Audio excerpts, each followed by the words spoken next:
everybody. Mike Fifer, Fifer Hobby Supply. This is going to be the ACT5 update number 4. It's going to be short and sweet, and I hope you enjoy what I've been doing. Okay, gang, I went and got some plywood today. That piece is 4 feet wide, but you can see a little screw hole in it right there. And if I push it back in a corner underneath it, there's marks.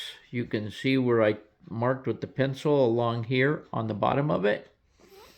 And you can see right there where that screw goes. That's a reference point. When you push it back into that corner over there, after it's cut off down this side over here, it will fit there perfectly. And I will be able to splice on another piece and go down to the corner. And then I have another piece that can go down to that corner, with a bunch of little pieces left over, hopefully to make a loop over here. And if not, I will get some not so good plywood to make that loop out of. That's got to have holes in the middle of it, so it'll just be up and supported from the stringers. But we'll worry about that when we get over there. But anyway, there's markings on the back of that piece where I can cut it. That's 5-ply birch, and I bought it at a place called Sutherland's Lumber here for $49 a sheet, which seems like a lot until you realize that a 2-sided sheet of, I think it was 3-ply, it might have been 5-ply at Lowe's, was $70 a sheet, $69.99 a sheet. So anyway, I got 3 sheets. I had them rip them down for me, not this one. This is a full size, and I just cut the corner. I had already made the template. I think you remember me making the template out of cardboard for that back corner over there. And I will use that same template to cut the corner up there once I get this piece cut off. But we'll see how that goes. The loop down below, I think, might be able to be made out of 1-by. It's very sturdy, and I'm going to show you that right now, actually. Okay, I went and got some 6-foot, instead of buying a 12-foot. I went and got some 6-foot 1-bys, and I centered this one on the 24-inch center, and it's screwed up from the bottom. I did not glue these because if I ever have to remove this, it won't be hard. I did not glue this is the roadbed, or this is the surface that the track's going to sit on. I'm working on making a corner piece right here. It's kind of cobbled together right now, but you won't see it from the outside. So once I get energetic and it's not almost dark outside and freezing, it's about 38 now outside, and it's about 5 o'clock. We're having a cold front come through. But anyway, a lot of you are familiar with cold. Anyways, then there's another 6-footer that runs from, and I didn't cut any of these. That 6-footer runs over there and is screwed on over there, and then it sits on the extensions from the risers right here, and all of those fit down perfectly. If I get my finger out of it and I take a picture down here, they all fit perfectly along there. I have the 2 Cato curves right there, and I have them marked out on the board. I've just got to get this corner finished, maybe tomorrow. But these are all secured. All these 1-bys right along, that's going to be the bottom main line, are all secured. Another thing I'm going to do, and I'm just going to use this piece for reference. Lowe's didn't have any masonite down, and masonite is kind of thin and kind of floppy. But it wouldn't take me a whole lot of 1-bys to do this. And then my thinking is just cut these to sit on the stringers that come out. They would just sit there. And then either, I don't know exactly, but put magnets on them is what I was thinking. Just have a magnet on there. And then that would all be painted white inside of there so that you'd be able to see the track. By the way, the when the plywood is cut, I mentioned it before, but it's going to overhang out to this outer edge on the right-hand side of the 1x there. So then the fascia will go on the face of that. But anyway, this would finish it off so you didn't get to see back there. And I seem to have some 1x. And all I'd have to do is probably get one, maybe two more. But it's okay. It's only money. But it would be much more sturdy. And I could cut them to fit right in here and sit on this ledge. And figure out a way to hold them in there. Even if I put a little piece of Velcro on the back, set them on there, push them up against, and then put some sticky Velcro back here and put a piece of Velcro on there to keep it from flopping back. It doesn't need to be super secure. It's not holding anything. It's just there to be a background for the lower track. So anyway, that's the progress. Today is Sunday, and I hope you enjoyed it. Okay, everybody, here is that corner complete. This little triangle is just glued in there, and I'm not sure that I want to screw it down. I think I probably will, but anyway, that makes the corner. So that's plenty sturdy, and that's it. Okay, I just showed you the corner, and there's some pieces of Unitrack put together, just showing you how it gets around the corner. It's gonna work. I'm gonna sand that when those pieces of board are all dry and everything. I'm gonna sand that and smooth that up a little. But and I don't know if I've mentioned it, but I've decided on everything that's not gonna show, I'm gonna use my Unitrack because I have it. Why buy more track when I can put it on the Unitrack? And then when I get up on top of the board, it'll go to the Pico track. Why, you may ask? Well, it's the same thing I've said before in other videos. I don't like raising all the businesses and buildings and everything up to track level because the Cato track sits up so high on the roadbed. But I don't mind using it where there isn't going to be any scenery, so that's the way it's going to be. And I just want to mess with FlexTrack again. In fact, I need FlexTrack to do this track plan. It just requires that you have the ability to adjust a little bit rather than having to stick with the geometric Cato architecture. Okay, everybody. We had some inclines and declines and 1-inch risers and some starters out at the club that we had left from when we did the mountain, and I spoke to the guys and asked them if I could pitch some money into the coffer and take these home, and they said sure. And so Robin is ordering me some more up and downs, and I'm gonna show you. I went through all of my Unitrack, and I've decided that the two loops inside this area down here are going to be Unitrack because they will not be seen. And I can put them together and solder them all together, and I will have a continuous piece of track. So both loops will be out of Unitrack if I can pull that off, which shouldn't be too bad of a problem.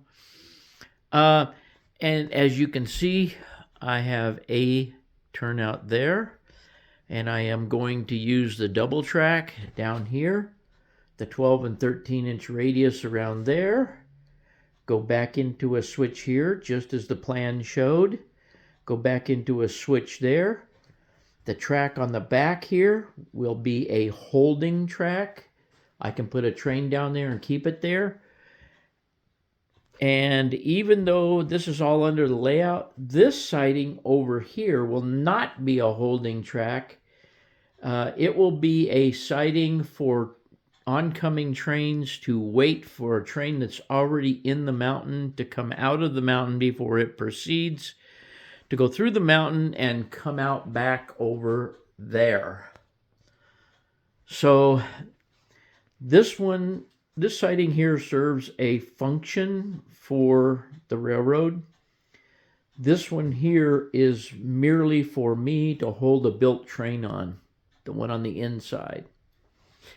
I have also looked at my 1x4s I have left. I have that one, that little piece over there is too small, and that one laying over there, and I have enough of it to make the pieces to fit inside here. So I will be doing that. And it's highly likely that I may just set them on there and drive a short screw in the backside of here, because I could pull that out of there at any time if need be. But I don't really know, as there will be a need. And then I have a 9-inch piece down here, and then I have a 13-inch radius that comes around with a half 13-inch radius ending over there. Right at the end of this turnout here, that will all start going up at 2%. And as I have said, it will come up sort of this way. I don't know if exactly this way, but over in here somewhere. And by the time it gets over here, it'll be up at up the grade to the top level. So I'm just kind of sticking that stuff together just to see how it's going to work. This stuff down here is definitely where it's going to be, and these are the definite pieces that are going to be there.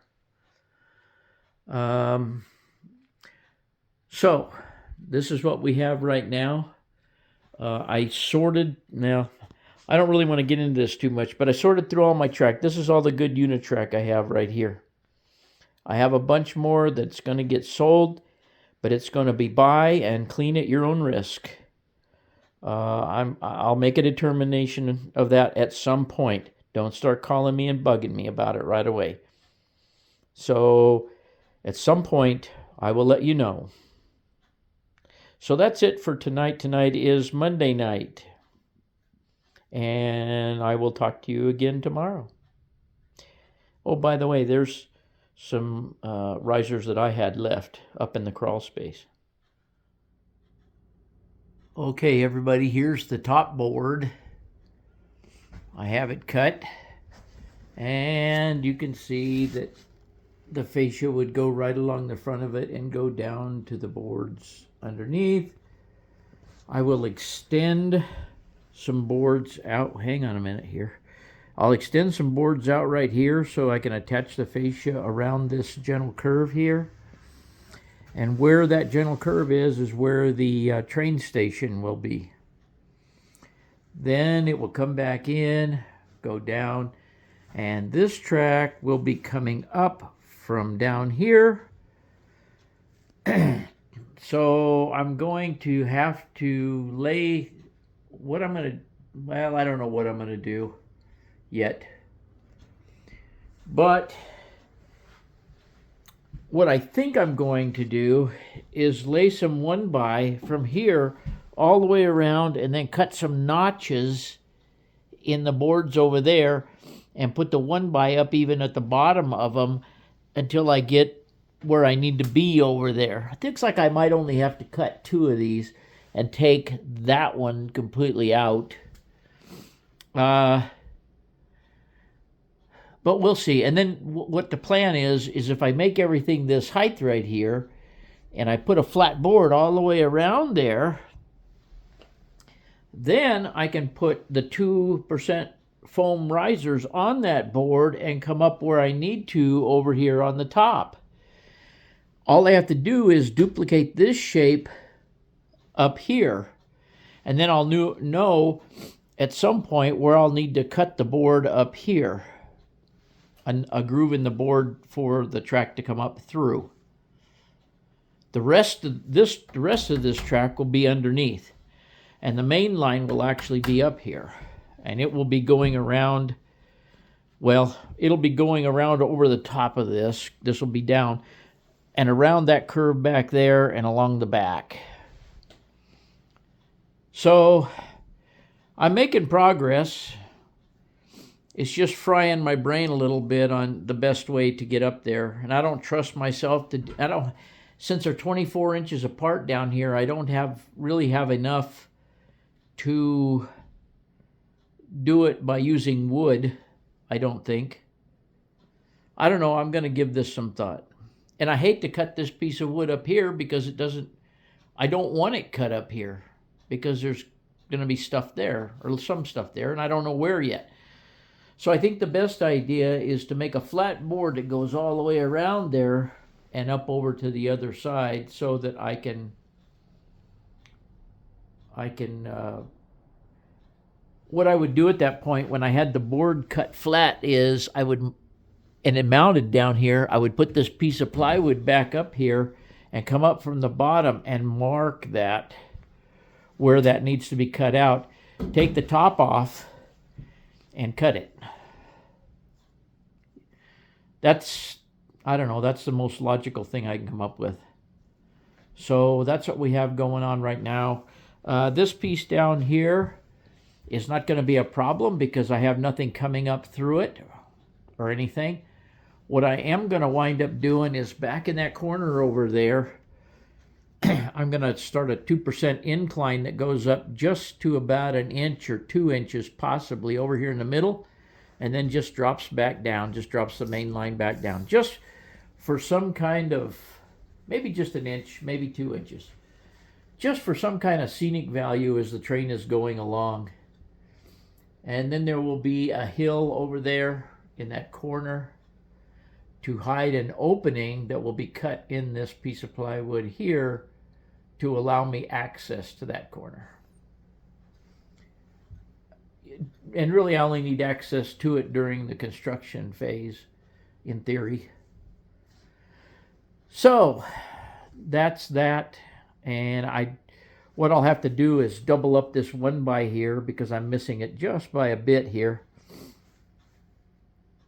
So I'll double up and screw the other 1x to the side of this one, and then when I get ready, I will attach the plywood to it.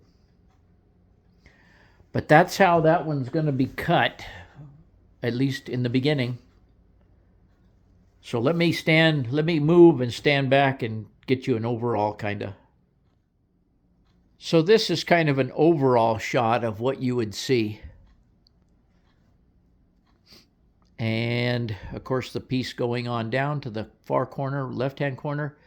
This piece over here, I'm not sure what I'm going to do. All of that is going to be covered up by scenery. So what I might do is use that piece, cut that piece, and use it across the very back over there to meet up with the piece that's going down to that wall.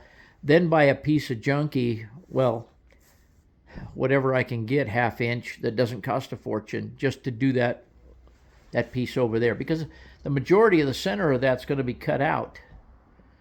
So it doesn't really make sense to cut up that piece. So I'm going to give that some thought. But this one here is thought out, and getting up to the top is thought out. But I think I'm going to get my track elevated up and then traced onto the bottom so that it comes out where it's supposed to come out, and get the flat board down underneath here around and see how it works. Okay, you guys have already seen the track coming down here. What I've decided to do, I went and got a 1x10 and I made this little jumper across here. I put all the pieces of Kato track together that I had on the plan. The distance from the wall to that 1/2-13 is accurate to the plan. And then this track just comes out this way. I don't know how far, But as you can see, what I'm going to do is I'm going to attach underneath here and underneath here, and I'm going to make a cutout for the train to go through. So it's highly likely that I'll cut the curve out of the 1x10. I got this 1x10 pretty cheap too. But anyway, I'll cut the curvature right there and just beyond, possibly, maybe just, I don't know. But I'll put that curve in there out of a 1x10, I believe. Or maybe I'll use a 1x4.